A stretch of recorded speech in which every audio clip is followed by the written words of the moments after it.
Led Zeppelin 最近有一部纪录片在 Netflix 上映，叫做《成为齐柏林飞艇》。我刚看完，想说可以做1集或是2集的乐手潮来跟大家分享这支乐团的故事。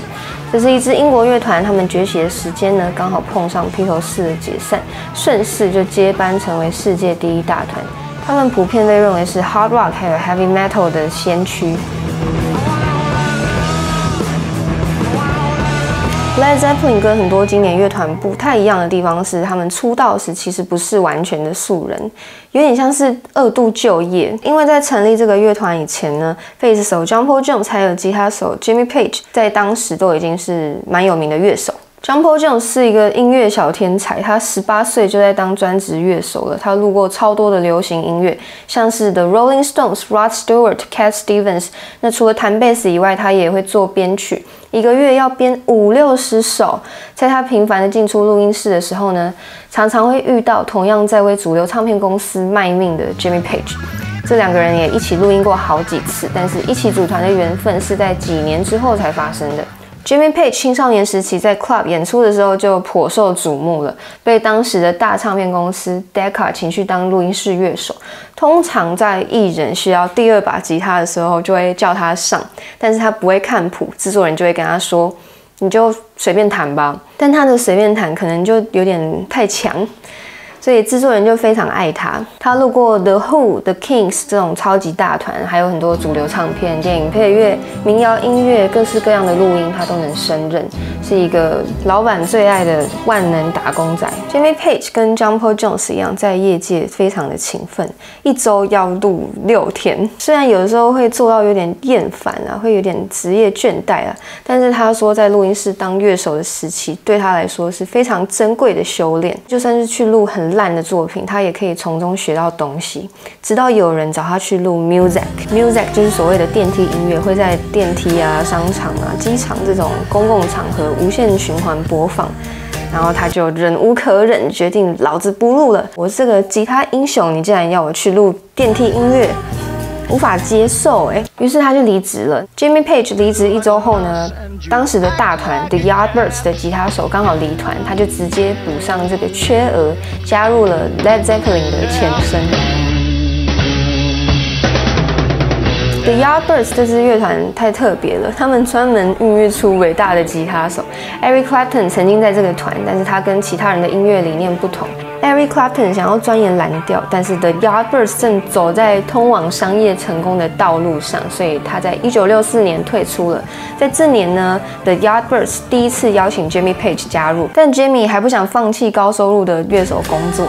他当时可是比 The Yardbirds 还要更商业的，所以他就推荐了他的朋友 Jeff Beck 去当他们的吉他手。那1966年 Jimmy Page 真的不录了之后，才正式的加入 The Yardbirds， 跟 Jeff Beck 组成了双主奏吉他搭档。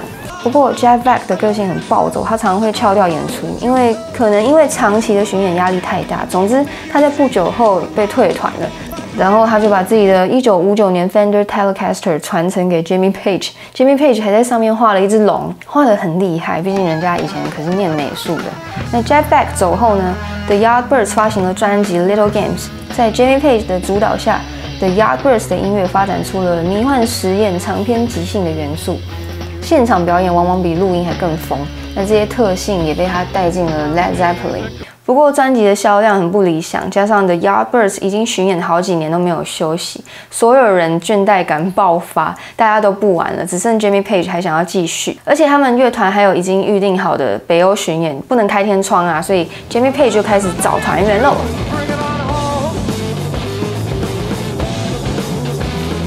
Jimmy Page 最初找的主唱是 Terry Reid， 但人家已经有唱片约了，所以他跟 Jimmy 推荐了一个叫 Robert Plant 的无名小辈。这个 Robert Plant 还顺便举荐了同团的鼓手 John Bonham， 他们的乐团叫 Band of Joy， 并不是很有名。同时间呢，曾经一起在录音室为唱片公司卖命的贝斯手 John Paul Jones， 一听到 Jimmy Page 要组新团，马上就打电话来自荐，说：“我也想加入。”他可能也是做乐手做到很职业倦怠吧。Jimmy 当然说好，就 OK， 我现在要去看那个主唱还有鼓手的演出，如果顺利的话，等我回来，我们就有乐团喽。然后他就去听团了嘛。Robert Plant 的表演呢，彻底吸引了在台下的 Jimmy Page， 加上 John Bonham 凶猛的节奏，那一刻他仿佛已经看见了 Led Zeppelin 未来能够成为的样子。这个主唱能力已经过关了，但还是要交流一下音乐品味，确认彼此的喜好。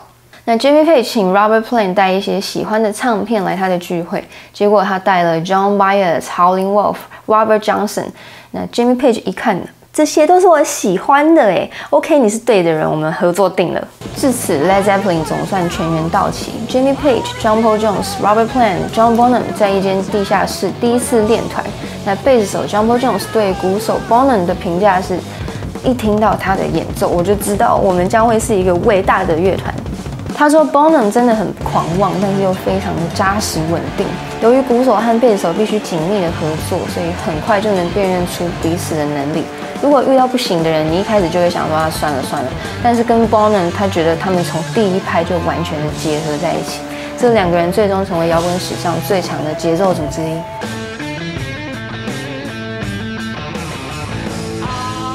那这个时候呢，乐团还叫做 New Yardbirds， 因为还必须先把9场的 Yardbirds 的巡演先跑完。